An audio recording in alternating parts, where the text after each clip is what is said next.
Good morning, everybody. It has been a while since I have done a video like such. Lots been going on in my life. So my son came down to visit for 2 weeks, and that was super fun. And we just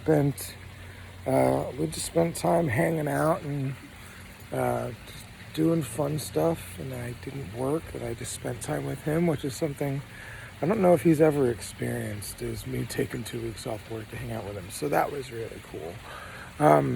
But in the process of that, my dad started getting really sick. And then after Jaden left, actually we flew him back because my dad was really getting sick, and then he passed. 2 days before I closed on my new house. Actually, 2 days after I closed on my new house. So it was really weird. Life has been a wild ride of goods and bads and ups and downs, and losing a parent isn't easy.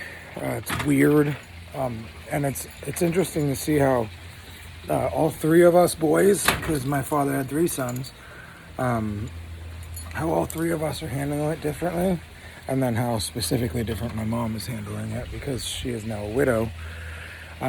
It's totally different, man. It's totally different life. So it's weird. It's cool that, the whole family could come together and be there for my mom and still continue to be there for her. And, now it's just a matter of rebuilding her life and us just making peace with his passing. The moments get tough sometimes. The emotions can get pretty heavy, especially for my mom. For me, it's weird. I kind of feel like I'm in a specific point that I have this, this loss that I've dealt with,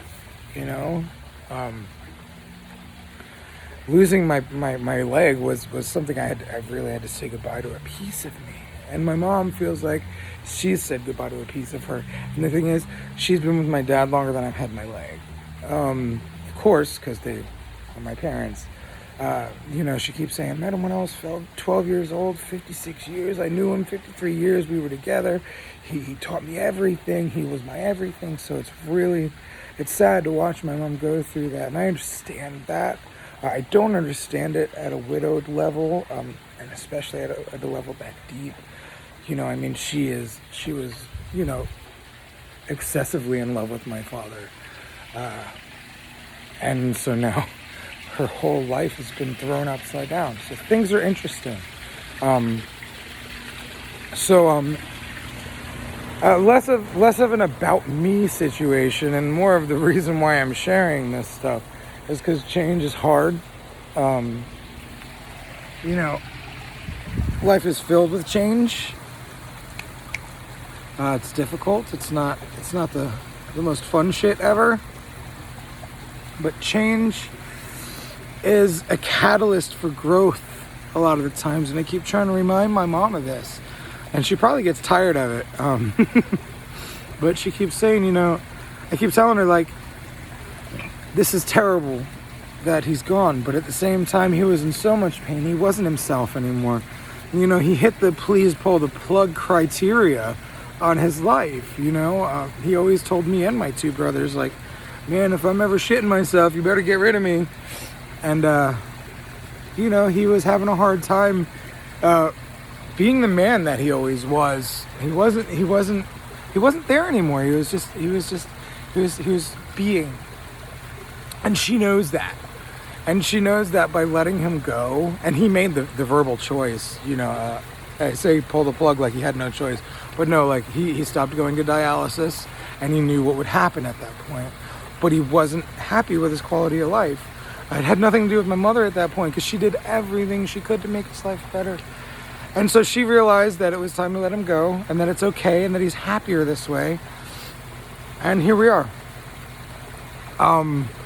So back to the change thing. So the fact that she acknowledged that he's in a better state now, And it opens up her doors for change, for growth, for personal progress, for so much new greatness. Like she gets to find who she is now and see what that feels like. And I know that's probably not so much fucking fun, thinking about that coming forward, but at the same time, moving forward, but at the same time, like, that's what it is, like that's where we are.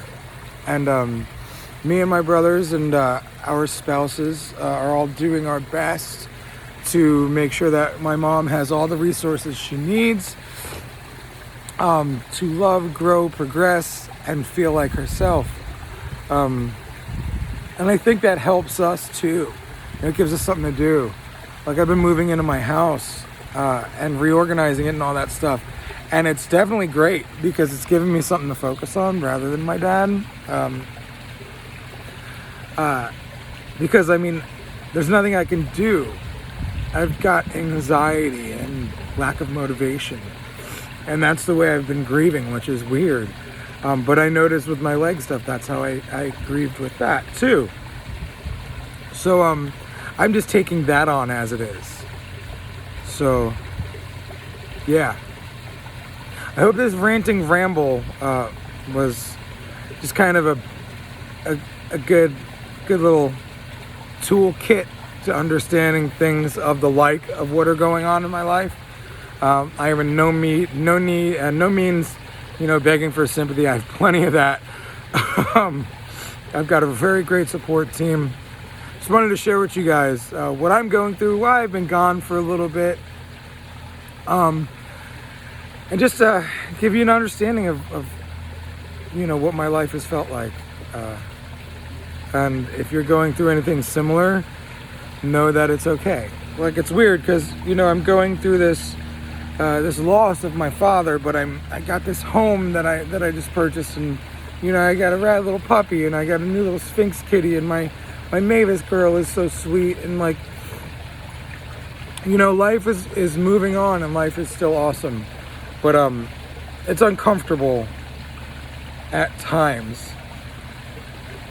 And watching my father lay there before he was gone and then also after he was gone,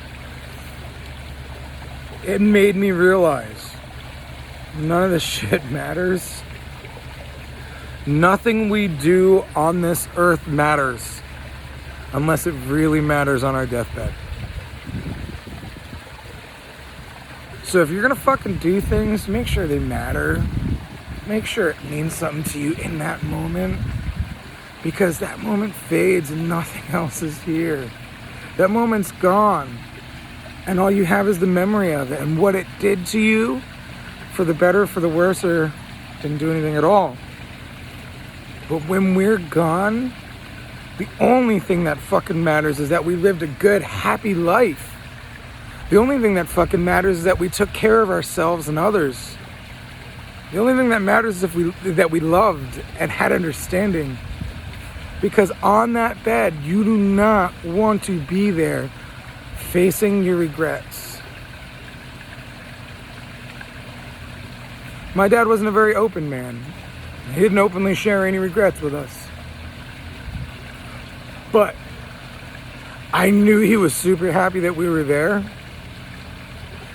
He was expressing his love and gratitude for us being there and how proud he was of all of us. He was thanking all of us for not doing what he would call Cuban Italian bullshit, and because we're Cuban Italian, so screaming and crying and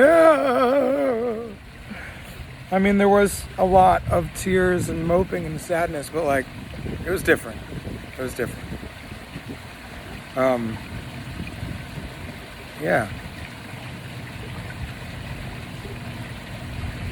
So,